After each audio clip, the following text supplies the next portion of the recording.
ओम श्री परमात्मने नमः।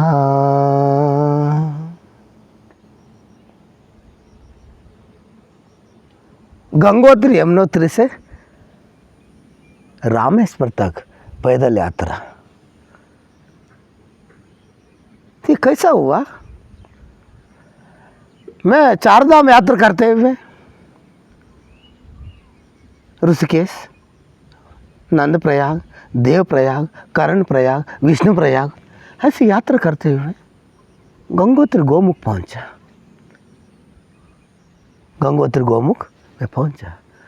जैसे गंगोत्री गोमुख पहुंचा, उस दिन गंगा दशहरा रहा। मेरे कोई ज्ञात भी नहीं थी और बहुत से भीड़ लगे रहा। फिर किसी सुना आज गंगा दशहरा है और कुछ गंगा सप्तमी है, गंगा जी का अवतरण दिवस है, ऐसे कुछ त्योहार रहा। एक उत्सव मना रहे सब जगह में। फिर हमने पूछा, मैंने सुना था एक संत एकनाथ करके गंगोत्री गोमुख से जल उठा के रामेश्वरम, दक्षिण में जो समुद्र तट पे जो रामेश्वर स्थापित है, उन ज्योतिर्लिंग में जल चढ़ाया था। जल चढ़ाने के बाद उनकी इस घटना से ही उनके आत्म साक्षात्कार भी हुआ और ईश्वर के परमात्मा का दर्शन भी हुआ था। ऐसे एक घटना है, एक कथा है। हुआ नहीं हुआ इससे अपने को नहीं ना आपकी है, हुआ नहीं हुआ नहीं। आप जब आप ये कह सकते हैं कि जब आप ऐसे कार्य करो, जब भी आप निर्णय में तय में आप पहुंच सकते हैं। फिर हमने इनकी कथा ऐसी है, इनने रामेश्वर से जल उठ गए। उस समय में कोई पात्र नहीं थी। मटका के ऊपर गगरा के मटका उठा के पैदल यात्रा करता थी। और वो विशेष का ध्यान देना पड़ता है। जो गंगोत्री गोमुख से जो जल लेके जाता है, नर्मदा जी पार नहीं करते। एक दूसरा, काशी के उधर और जो पापनाशिनी है वो नदी को पार नहीं करते।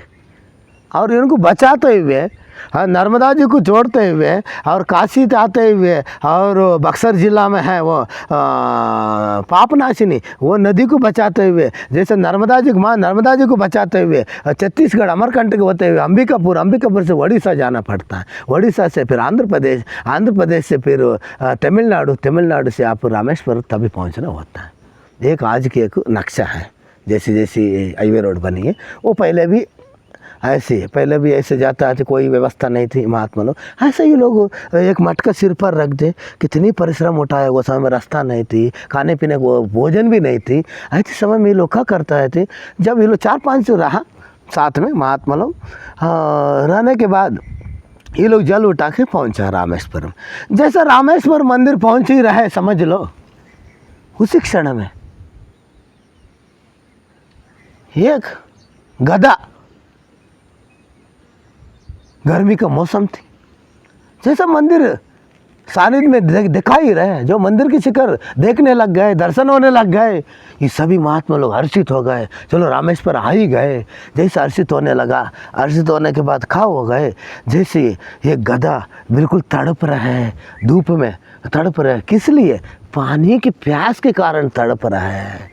जो 4-5 महात्मा लोग रहा, उनने सोचा उनकी गधा नहीं देखा रहा है, जो प्यासे के लिए तड़प रहा है, जो उनकी प्यास लग रही है, बहुत गर्मी का मौसम है, वो जो रास्ता में पड़ा वो तड़प रहा है, उनको नहीं देखा। इनने सोचा, एकनाथ वो महात्मा सोचा, अरे ये रामेश्वर तो देखा ही रहे, उनके शिखर दर्शन हो गए, और ये जो प्यासे में पहले इनको जल दे दो। इनने क्या कर दिया, वो जैसे मटका उठाते हुए जो प्यासे की पीड़ा थी और जो गधा थी, उनको जल उन्हें दे दिया। इन्हें जल सेवन करवा दिया। जैसे इन्हें जल सेवन कराने लगा, और जो इनके साथ में महात्मा थे और भी ये लोग क्या कर दी, नहीं आप जल उसी में चढ़ा दो, हम तो रामेश्वर में जाकर चढ़ाएंगे। जैसे इन्हें जल चढ़ाने के लिए लोग रामेश्वर मंदिर और जो अन्यता थी साथी, वो लोग पहुंच गए। पहुंचने के बाद बताता है, जैसा ये लोग पांचों की मूर्ति जैसे रामेश्वर में शिव जी के ऊपर जैसा जल चढ़ रहा है, और इनके पहले ही जो एकनाथ की जल जैसे गधा के ऊपर जल सेवन करा ही रहे, जैसे ही उधर शिव जी के ऊपर एकनाथ भी जल चढ़ा रहा है, ऐसा सभी लोग को दिखाए गए। सभी लोग को दिखाए गए, दिखाने के बाद हर्षित हो गए। ये कैसा हुआ? एक ना तो उधर गधा की जल पिला दिया था, ये तो इधर ही सामने खड़ा मेरे सामने, और इनसे सबसे ही पहले ही इनने गए और ईश्वर रामेश्वर भगवान जल चढ़ा रहा है। ऐसा होने के बाद इनकी साक्षात्कार हुआ। एक कथा है, ऐसे एक परीक्षा है। कोई वो गधा नहीं है। आपके अंदर दया, क्षमा, तितिक्षा, धम, समाधान, ये सब चीज़ आपके अंदर है और नहीं है, उसको परीक्षा करने के लिए ये सब परीक्षा है। ठीक है, ऐसे ही मेरे स्मृति आया, जैसे गंगोत्री में पहुंचा, जैसा स्मृति आया, मैं सुना है लेकिन हमने तो किया नहीं है।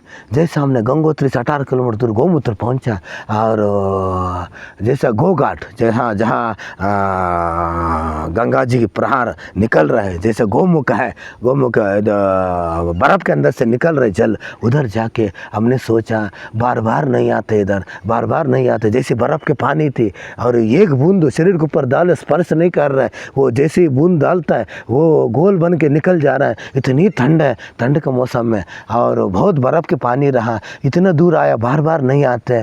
ऐसे सोचते हुए जैसे गंगा जी में हमने डुबकी लगाया, डुबकी लगाते हुए मेरे शरीर में कोई जल की किंचित भी स्पर्श हो ही नहीं रहा है। जल की स्पर्श हो, बर्फ़ के पानी है। जैसे हमने शरीर के ऊपर डुबकी लगाया गंगोत्री में, जैसे शरीर के उधर जैसे कमल के पत्ते के ऊपर पानी डालता है, जैसे बाहर फेंक देता है, ऐसा हमारे शरीर के उधर जैसे बूंद गिर रहा है और पानी की, वो सब बाहर ही फेंकने लगा। फिर एकदम ऐसे करते हुए जो हमने जो गंगा मैया के जल लिया, लेते हुए मैंने रामेश्वर यात्रा के लिए हम निकल पड़ा। उधर से पैदल चलते चलते चलते पहाड़ियों से, बहुत ऊंचा पहाड़ी है गंगोत्री, यमुनोत्री, केदारनाथ, तो उसी के समय में पंच केदार है, पंच बद्री नारायण है, पंच बद्री है, पंच प्रयाग है। ये सब दर्शन करते हुए मैं 6 महीना तक ऊपर ही यात्रा कर लिया। कितना महीने तक? 6 महीने तक ऊपर यात्रा कर लिया। जब भी मेरा प्रतीत हुआ, शास्त्र में लिखा है जो बद्रीनारायण की जो यात्रा है, जो पंच केदार की यात्रा है, जो पंच बद्री की यात्रा है, जो पंच प्रयाग की यात्रा है, और ये सब 6 महीना लगता है। शास्त्र में उल्लेख थी, जब जैसा मेरे कैसे 6 महीने उधर ऊपर ही लग गए, जैसे समय से कहीं पानी, समय से कहीं भोजन की व्यवस्था होता नहीं थी। उस समय में, समय की 20 साल पहले की बात है, ये 20-22 साल हो गए। उस समय में कहीं भोजन की व्यवस्था नहीं थी। वो पहाड़ियों में इधर एक मकान है, उधर एक मकान है, और उनके पास पहुँचते वो थोड़ी सी चावल है, जो भी बना बना पकवान थोड़ी से भिक्षा करना पड़ता थी। हाँ, और ऐसी व्यवस्था चलते रहा। जैसे चलने के लिए हिम्मत नहीं होता थी, पहाड़ी उतरो, नीचे चढ़ो, झरना की जगह जगह झरना का पानी सेवन करते रहा। और मेरा लक्ष्य रहा रामेश्वर पहुँचना है। रामेश्वर पहुँचने के पहले, ये शरीर छूटने के पहले, ये शरीर नष्ट होने वाली है, नष्ट होने के पहले हमने जैसे संकल्प किया उसको पहले पूरा करना है, ऐसा हमने तय कर दिया, ऐसा हमने दृढ़ निर्णय कर लिया।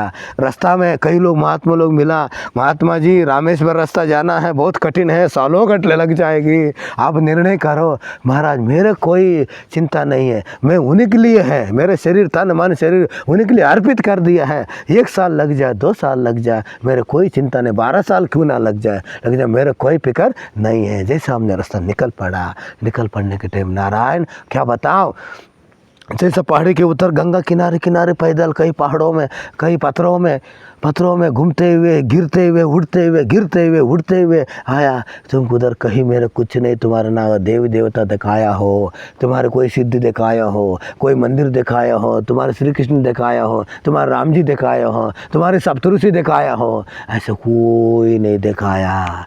जैसे जैसे पहाड़ी हम चढ़ते रहा, मेरा जो विचार है शांत होते जाता थे। इससे हमने जाना, जैसे ही पहाड़ी चढ़ने में, जंगलों में भ्रमण करने में, जंगलों में विचार करने में, और तीर्थ स्थान करने में केवल शुद्धि होता है मन की। क्या होता है? मन की शुद्धि होता है। कोई विचार नहीं, कोई विकल्प नहीं, कोई संकल्प नहीं, विकल्प नहीं, ऐसे एकदम जैसे पहाड़ी उतर रहे, कहीं चढ़ रहे, जैसे पहाड़ी उतर, ऐसे एक आनंद मिलते रहा। वो आनंद अपने भोजन रूपी हो गए। जैसे प्यास भी लग रहा है और भूख भी लग रहा है, चलो मिले और नहीं मिला, कभी मिलता थी कभी ना मिलता थी, वो जैसा अपने को आनंद मिला, जब विचार निर्विचार होने लग जाता थी, ऐसे में आनंद, वही आनंद मेरे भोजन देते हुए हमने जैसे काशी किनारे, काशी गंगा किनारे काशी तक आए। काशी तक आए, हमने देखा जैसे माँ नर्मदा किनारे प्रदक्षिण करता है, घाटों घाटों तीर्थ है और घाटों घाटों सेवा करता है, घाटों घाटों मंदिर माटा है। ऐसे गंगा किनारे नहीं है। 30 किलोमीटर दूर में कोई तीर्थ स्थान हो, उधर ही आपके मठ मंदिर मिलता है, और 20 किलोमीटर में कोई दूर हो, उधर ही गांव में आपकी व्यवस्था होता है। अन्यथा आपकी व्यवस्था स्वयं ही करना होगी। आप भिक्षा कर रहा हो, भिक्षाटन कर रहा हो। हाँ, और ये भी एक बता रहा मैं, भिक्षे का अन्न क्यों इतनी पवित्र माना जाता। भिक्षा न भोजन, जैसा हम भिक्षा करके किसी गांव हो, किसी घर हो, इससे कोई लेने देने नहीं। वो क्षत्रिय हो, ब्राह्मण हो, वो शूद्र हो, वैश्य है, इससे अपने कोई लेने देने नहीं। जैसा हमने पहुंचा 12 बजे के वक्त, उस समय में किसी घर के पास बहुत ही भिक्षान दे ही ऐसे भिक्षा कर लेता थी। भिक्षा करने के बाद उसके अंदर जो तीखा पदार्थ थे उसकी जल डाल के, जल के अंदर उसको धोल के, वो जल को अलग करके वो भोजन सेवन करता थी। और सेवन करने के बाद जो भी उसके अंदर तीखा है, जो ज़्यादा नमक है, जो भी थी पानी के अंदर अलग करके हमने ये समझा ये एक शरीर के यंत्र है। ये यंत्र कितनी से भोजन देव, जब तक भगवान साक्षात्कार ना हो पाए उधर तक केवल चल ही सके, क्या कर सके, ये चल ही सके। ऐसे इनको भोजन देते रहो। भिक्षा न भोजन कैसा पवित्र होता है। और जैसा हमने घर पहुंचा, कोई निमंत्रण किया है, हमने उधर पहुंचा, जैसा निमंत्रण किया पहुंचने जाकर पहले गया था है, अपने उधर महात्मा जी आ रहे, योगी आ रहे, सन्यासी आ रहे, उनके नाना प्रकार और मन में विचार, संकल्प, कुछ आशा उत्पन्न हो जाता है। जैसे ही आशा उत्पन्न करते, जिसकी संतान नहीं है वो मन में सोचते रहता महाराज आएंगे मैं उनसे संतान याचन करेंगे। आज जिसके पास विवाह नहीं वो सोच रहा है मेरे विवाह नहीं हो, महाराज आए तो मैं विवाह की याचन करेंगे। ऐसे जिसके पास जैसे जैसे विचार करते रहता है ऐसे ही भोजन तैयार करता है।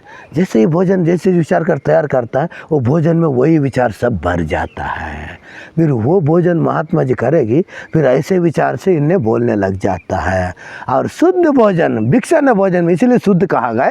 जैसे 12 बजे कोई किसान घर हम पहुंचा, उनके घर में गया, 10 बजे हो चुका भोजन, सबकी हो चुका, होने के बाद भी जो बचता है सबके भोजन हो गए, जो बचत है उसके अंदर कोई संकल्प नहीं रहते हैं। हमने तो सब भोजन कर चुका है, जो बचत है उनको दे दो। हाँ, उसके अंदर और कोई विचार नहीं, निर्विचार रहता है, उसमें कोई विषय नहीं रहते हैं। ऐसे महात्मा भोजन भी सेवन करेगी, उसके अंदर कोई ही लहर ना विषय, कोई प्रभाव नहीं पड़ते। इसलिए भिक्षा न भोजन पवित्र माना जाता है।